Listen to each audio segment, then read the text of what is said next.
And now, your daily dose of debate, breaking news, and uncensored views. This is the Michael Medved Show. And another great day in this greatest nation on God's green earth. A great day, but a very fateful day, perhaps, for the White House. The White House and the white flag. Is it a retreat? Is it a surrender? Or is it merely a reset? CNN is reporting that President Donald Trump showed his first signs of retreat since surging federal immigration agents in Minnesota late last year. That would be just a couple of weeks ago, of course, replacing the leader of the crackdown on the ground and signaling a new willingness to cooperate with the state's Democratic elected officials. There's also a hard-hitting column in the Wall Street Journal by Tim Walz, the governor of Minnesota, which we will get to later in the program. All of it seems to be signaling a new willingness to cooperate with Democratic elected officials, including members of the Senate who were trying hard to avoid another government shutdown. Yeah, that's still happening. All of this is centered around the very dramatic departure of the top Border Patrol official, Gregory Bovino, and some of his agents who are expected to leave Minneapolis today and return to their respective sectors, going that according to three sources, sidelining a key player, that would be Greg Bovino, in the Trump administration's immigration crackdown. The move comes after Trump announced he was dispatching White House border czar Tom Homan to Minneapolis in the wake of the fatal shooting of U.S. citizen and internal care unit nurse at the VA, Alex Preddy. The White House has said that Homan is expected to manage ICE operations in the city. The Mediaite is reporting that Border Patrol Commander Greg Bovino was demoted and is leaving Minnesota. Tom Homan is taking over, reporting directly to Trump. Kristi Noem, what's happening with her? She spent 2 hours in the Oval Office. Her job status in the future is unclear. There's also something notable about that meeting in the Oval Office. Apparently, she was accompanied by her alleged boyfriend, Corey Lewandowski. Remember him? He was the first campaign manager in the first Trump for President campaign. And both Kristi Noem and the Corey Lewandowski are married to other people, but they were in the White House together. She is considered to be his chief aide at the Department of Homeland Security, at least for now. Her job status for the future is unclear. Trump called Governor Tim Walz and said they are on the same wavelength, which is a remarkably encouraging thing for people who would like to see some alteration in this current wavelength and the chaos and the conflict and the difficulties that have characterized the mass deportation strategy of the Trump administration.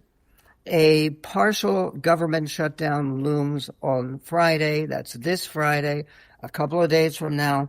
A Punch Bowl reports House Republicans cannot pass another Department of Homeland Security funding bill. Elsewhere, Washington Post suffers is right.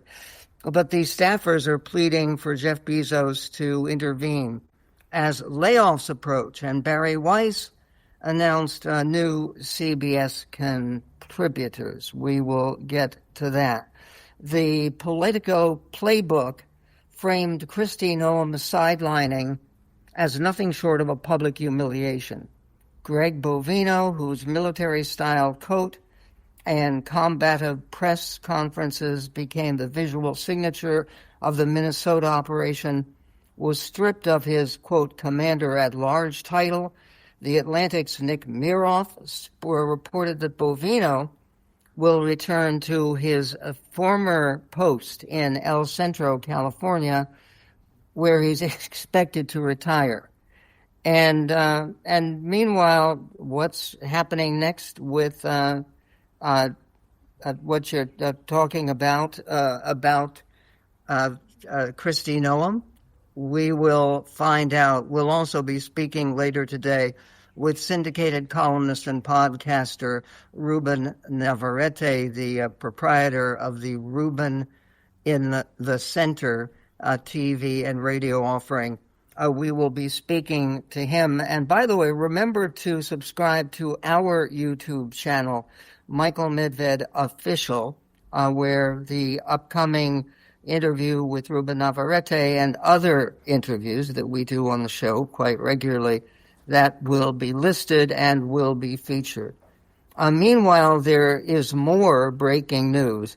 And one of the strongest groups supporting Republican presidents and Republican candidates and the Republican Party generally has just blasted President Trump over his Minnesota response. If you lose the NRA and you're a MAGA Republican, it's trouble. And the killing of Alex Pretty by federal immigration agents in Minnesota, this is from Politico, has led to a rare rebuke of top Trump administration officials by leading Second Amendment advocates. Multiple gun rights organizations, as well as a prominent Minnesota gun rights group, have expressed horror at top Trump administration officials' criticism of Alex Pretty, the victim in this latest shooting, for being armed with a handgun that he had a legal right to carry. He had a legal permit. The FBI director needs to brush up that thing called the Constitution because he clearly hasn't read it. So said the National Association for Gun Rights President Dudley Brown. That's what he told Politico. I know of no more crucial place to carry a firearm for self-defense than a protest. Okay. Meanwhile, USA Today is reporting that the CEOs of 60, count them, 60 Minnesota-based companies, including Target, Best Buy, and General Mills, issued a joint letter on January 25th asking Immigration and Customs Enforcement, the Trump administration, and state and local officials for an immediate de-escalation of tensions following the fatal shooting of an American citizen in Minneapolis by a federal agent. The letter from the CEOs was posted on the Minnesota Chamber of Commerce website, which also issued a press release a little after noon, Central Time, on January 25th. Matt Boehm with the Chamber of Commerce confirmed in USA Today. Meanwhile, various members of the administration have distanced themselves from Kristi Noem's recent comments. We will get to that and to the latest on the Hill, where Trump is facing growing GOP backlash, not just from CEOs and not just from gun rights advocates, but from mainstream Republicans of every sort. What does it mean and where is it going? We'll get to that and more coming up on The Medved Show.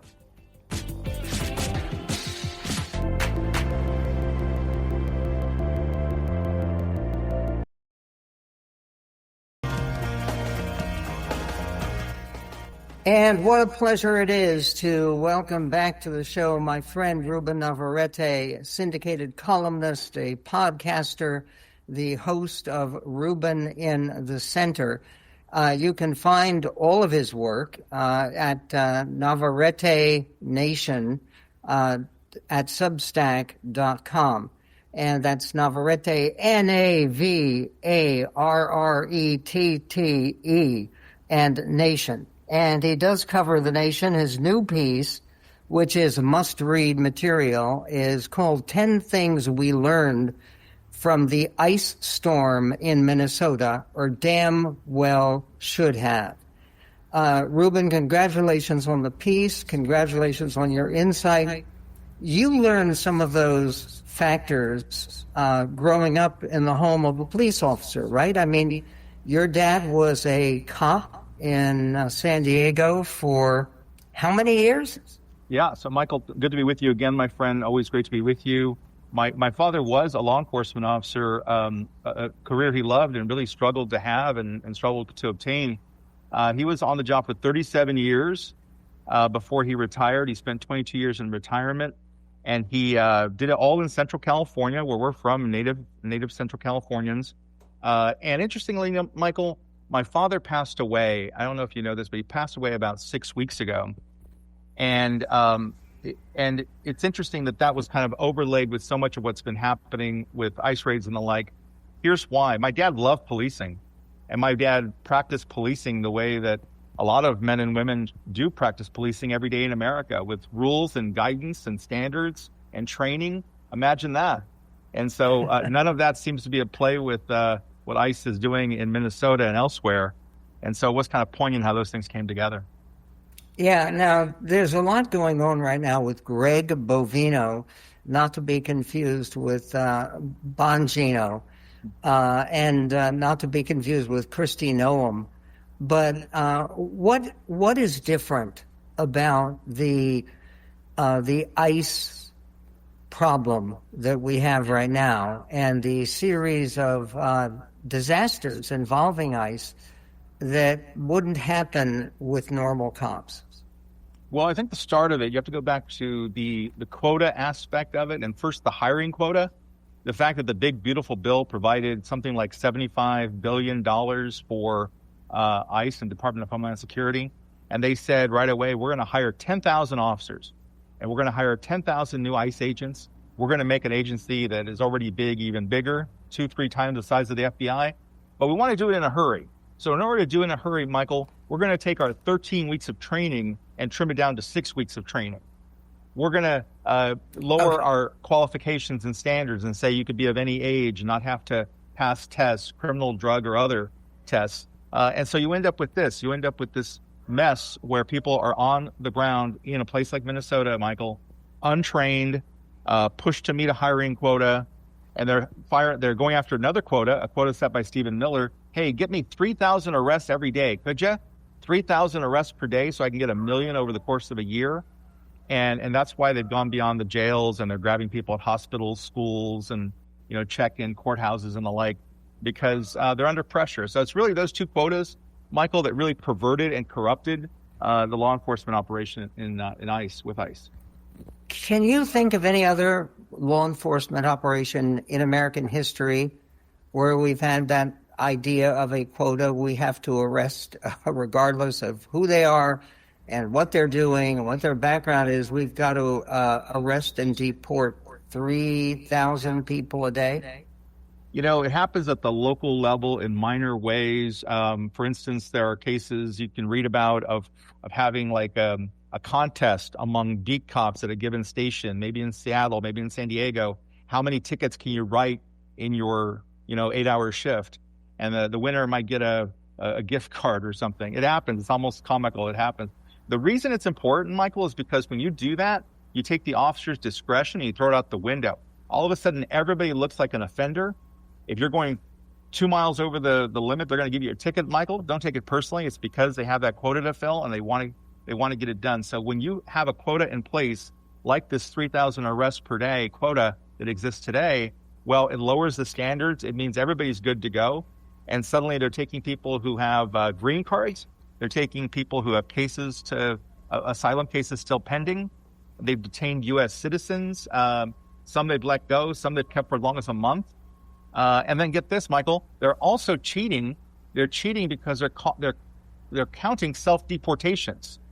They say that they claim that in the last year, something like 2 million people, their number, have self-deported. So they think if you're a family in San Diego or Seattle and you all of a sudden decide you've got a mixed status family, you know what, we're going to go back to Colombia, Peru, or whatever just on our own, make that decision on your own, well, the government counts that as a self-deportation. They count that as a deportation number. So there's a lot of cheating and fudging going on with the numbers. Okay, what about the taking away naturalization status, which President Trump has talked about a lot? Going after people who are naturalized citizens of this country, who have followed the rules, right, followed the procedures, passed the exams, have no criminal record. What is the basic idea of trying to take away naturalized citizenship status? So I think this is the basic idea. People talk a lot about the numbers, and I've heard anywhere from, hey, there's 11 million undocumented people in the United States to there maybe 20 or 22 million. Nobody really knows, but they know that the bigger pot are legal citizens, naturalized U.S. citizens who were born someplace else. And you might be, you might be the chairman of Google. You might be the founder of this company or that company. You might be Elon Musk. In fact, you were Elon Musk. You were born in South Africa. But when you say that, you're going after a bigger pot of people. And this is really what it's about. It's about numbers. If they want to deport millions and millions of people, they're going to lower their standards and eventually start going after people who have a legal right to be here. Because they say, hey, if you're going through the naturalization process, you became a U.S. citizen, maybe they claim you lied on your application or didn't represent, the facts accurately, or whatever it is they claim. It's all about the numbers. They're blinded by their desire to get those numbers up. 1 minute. And there was a piece in the Wall Street Journal today about what those numbers really show. And it is not the great majority of people who are being arrested are not, in fact, have any criminal records or background at all. So what happens next? Where does the issue of immigration and deportation, which at one point was supposed to work so well for Trump and the Republicans, what's that impact going to be? With a lot of polls showing that he is, President Trump, losing a great deal of Latino support in this country. We will get to that and to more coming up with Ruben Navarrette on the Michael Medved Show. Ruben, the host of Ruben in the Center, excellent podcast. We'll be right back. Medved.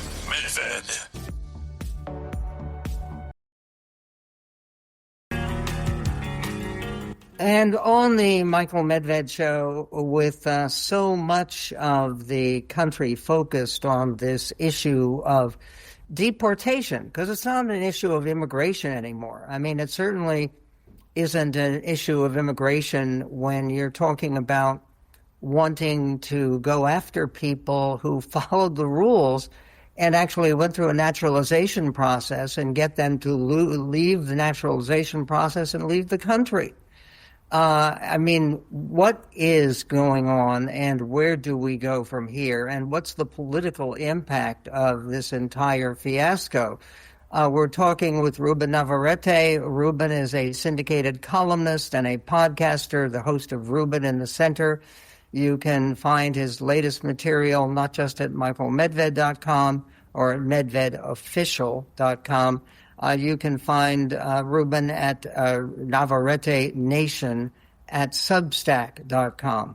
Ruben, have we learned something else about the immigration issue because of the shifting tides of politics in the midst of this conflict?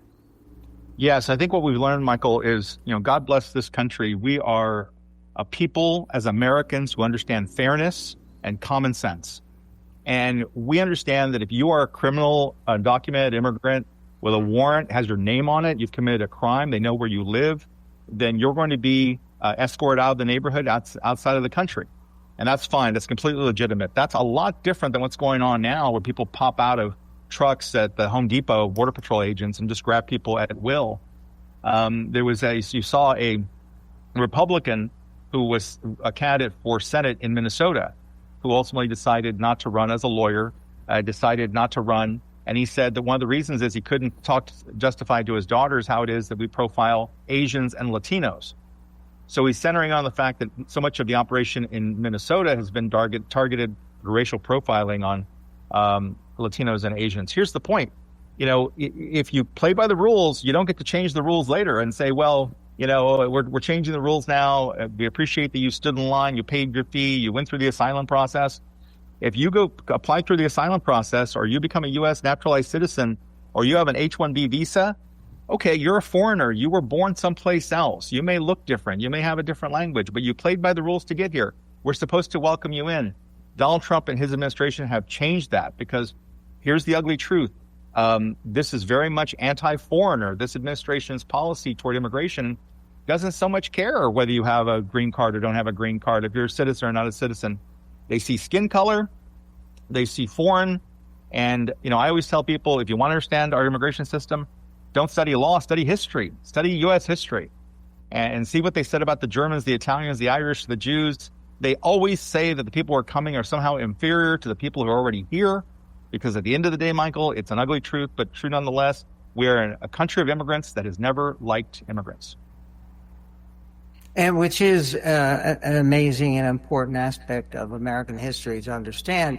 In the midst of everything that immigrants have achieved and attained and contributed to the United States of America, and immigrants from everywhere, what about the question here? The fact that there are people wandering around on the streets who have committed crimes.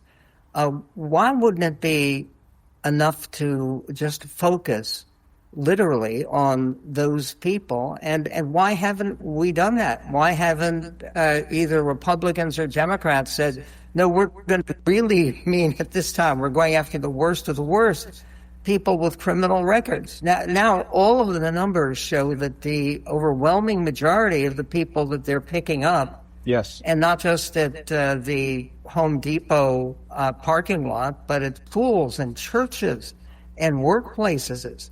Why not go after the real criminals?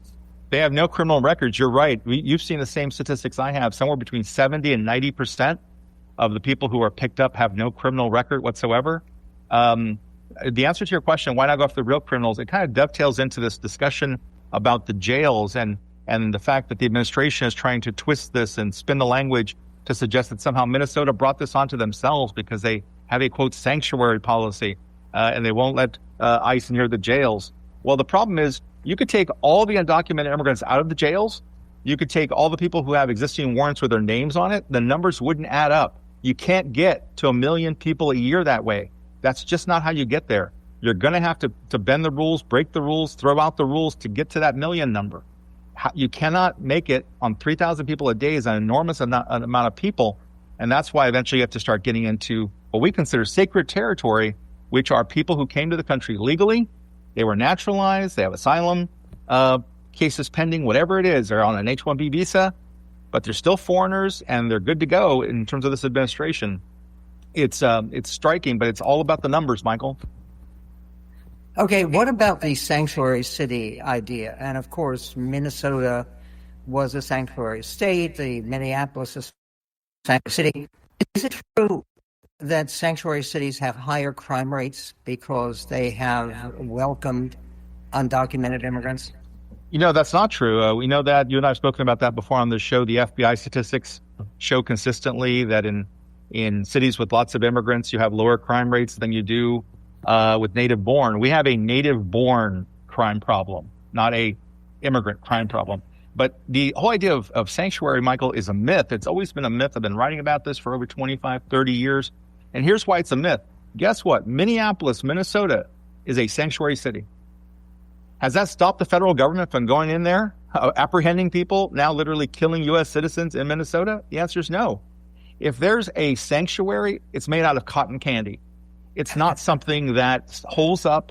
It's in name only. And one of the reasons this myth has been perpetuated is it serves both Democrats and Republicans. Democrats get to say, hey, we declared Minneapolis a sanctuary city. Vote for us, Latinos. Vote for us, immigration advocates. We're compassionate and kind. And the Republicans get to rail against it with their voters and say, oh, my goodness, it's a sanctuary city. That's lawlessness. So whenever and you know this, you've done this a long time, Michael, in politics, whenever you have the two parties working together on the same narrative, God help you. Because because when Democrats and Republicans, for their own reasons, start saying that Los Angeles is a sanctuary city, that Seattle's a sanctuary city, how's that going? You know, this is not something that means anything. You might as well say that California's, the state flower is the golden poppy. Big deal. It's a symbolic thing. And so that's the problem. People misunderstand what a sanctuary city is, Michael. There's no such thing. The federal government does not care what the city council of Minneapolis or Seattle says. They're going to go in there and arrest people. Okay, right now, people know that President Trump did better among Latinos in 2024 than he did in either of his previous races. Yeah. How do you think his successor, if his successor is, say, J.D. Vance, how is he going to fare among Latino voters? Very quickly, very badly. He's going to do badly because he's going to inherit all of this bad. He has none of the charm that Trump had with the Latino community. But even the statistics and the numbers and the polls right now show that Trump has lost that support over immigration enforcement mostly. And it's too bad because Republicans had something to brag about coming out of that November election, saying that they'd gotten half of the Latino vote. That's an incredible thing. But they've lost it now. They can't recapture that. Trump, if he were on the ballot today, Michael, with this record, wouldn't come anywhere near those numbers. J.D. Vance, forget about it. He's in real trouble. And we have increasing numbers of Asian American voters in this country, too, who have actually been picked up and victimized in some of these so-called raids. The 10 things we learned from the ice storm in Minnesota, or damn well should have. Outstanding column by Ruben Navarrette. You can read it at michaelmedved.com. It's where it's linked to this interview. And you can also find it at Substack, at Navarrete Nation at Substack.com. Ruben, all best to you and to your wonderful family and to our country going through this bit of passable turmoil. We will be right back on the Medved Show. Medved.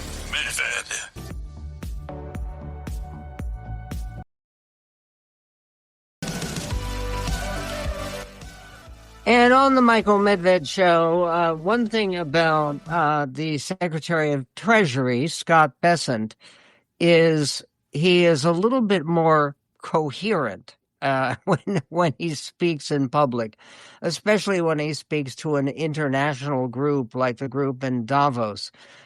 Scott Bessent more coherent than President Trump, partially because Scott Bessent doesn't try to practice the weave, going from one subject to another.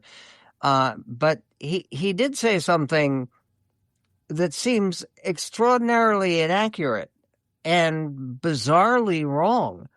When he spoke at Davos, he was asked while there what he thought the state of America-Europe relations has been and will be, and the kind of American-European relations that were on display at Davos. Here is Scott Bessent, Secretary of the Treasury, clip 7. But if there's a protracted trade war between the U.S. and Europe... But again, you say, if there's a protracted trade war, why are we jumping there? Why are you taking it to the worst case? Calm down the hysteria. Take a deep breath. This is where we were last year. I'm sure you would have asked me the same question if we were here on April 2nd. And you know what? It all worked out. The economies are fine. We have a very good trade agreement. And I think our relations have never been closer. If anyone in this room wants to go back and study history. Okay, there is no history since the formation of NATO after World War II. There is no evidence at all of ever having NATO members who would send troops to try to head off an attack by another NATO member. Which is a situation you had with the Danish and French and Dutch and other troops who came to Greenland just to send a message to President Trump. Hey, don't claim that, there's an easy way to get hold of Greenland and then a hard way. And the hard way, he was saying before today, the hard way involved international force. And when it comes to international force, the idea that our relations have never been better, there is a member of the British Parliament, a member of the House of Lords, in fact, named Ed Davey, who spoke very forcefully, let us use that euphemism, in Davos about his impressions of President Trump, which goes to the inaccuracy of what Scott Bessent was saying, our relations have never been better. This is Member of Parliament Ed Davey, clip 5. President Trump is acting like an international gangster, threatening to trample over the sovereignty of an ally, threatening the end of NATO altogether, and now threatening to hit our country and 7 European allies with outrageous, damaging tariffs unless he gets his hands on Greenland. This is an incredibly grave moment for the United Kingdom, Europe, and our world. The only people cheering him on are Vladimir Putin and Xi Jinping. He is a bully. He thinks he can grab whatever he wants using force if necessary. And he is corrupt. The most corrupt president the United States has ever seen. So there are only 2 ways of getting him to back down: bribing him with a new jet perhaps, or a few billion in his crypto account. Okay, well, they could always give him a Nobel Peace Prize. And if things are going so well with our trade agreements, there's this news item today.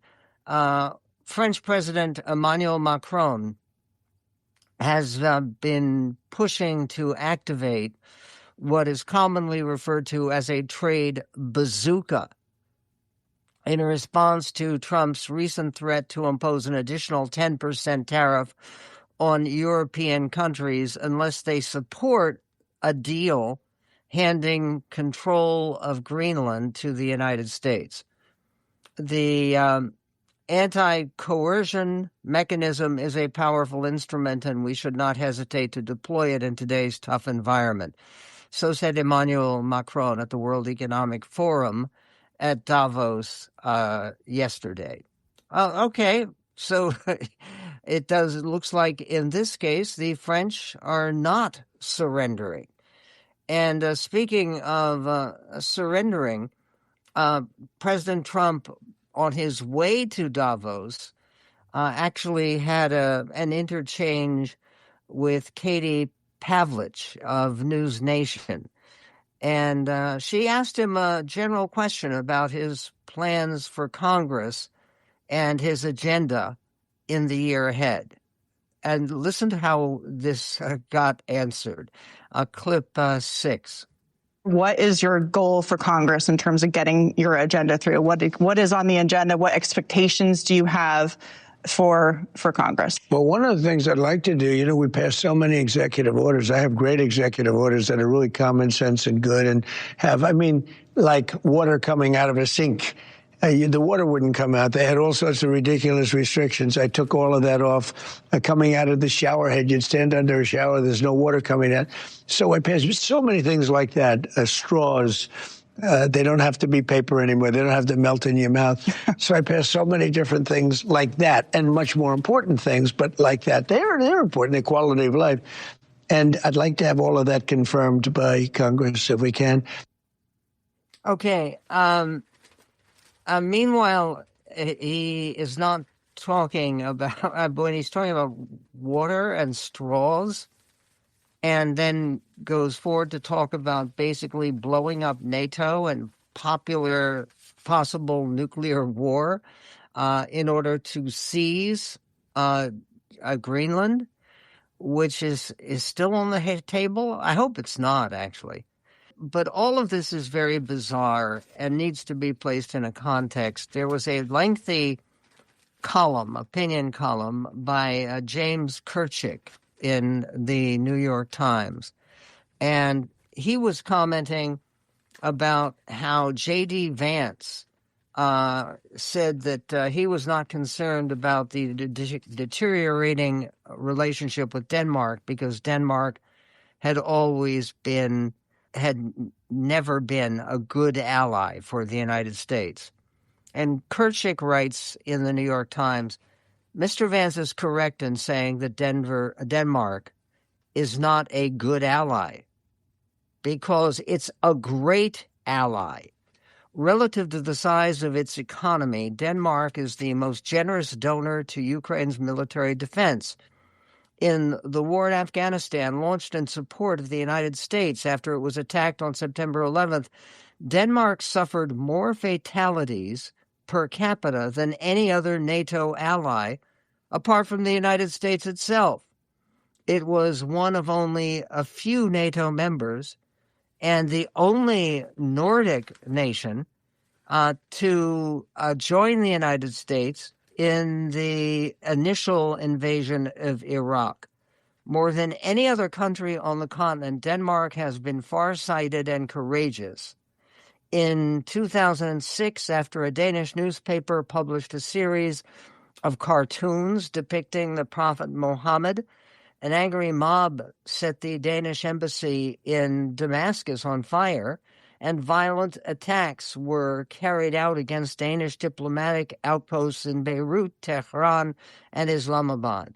Despite the enormous international pressure to cave to Muslim fundamentalists, Anders Fogh Rasmussen, then Denmark's outstanding prime minister, defended freedom of the press, stating that the Danish government and the Danish nation as such cannot be held responsible for what is published in independent media.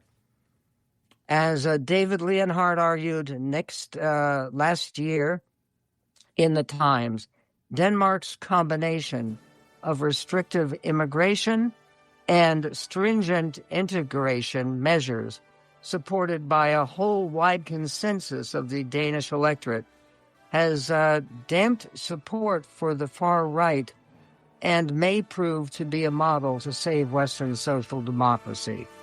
There is more, but the context is crucial and important as we understand where our president is leading us in this greatest nation and on God's green earth.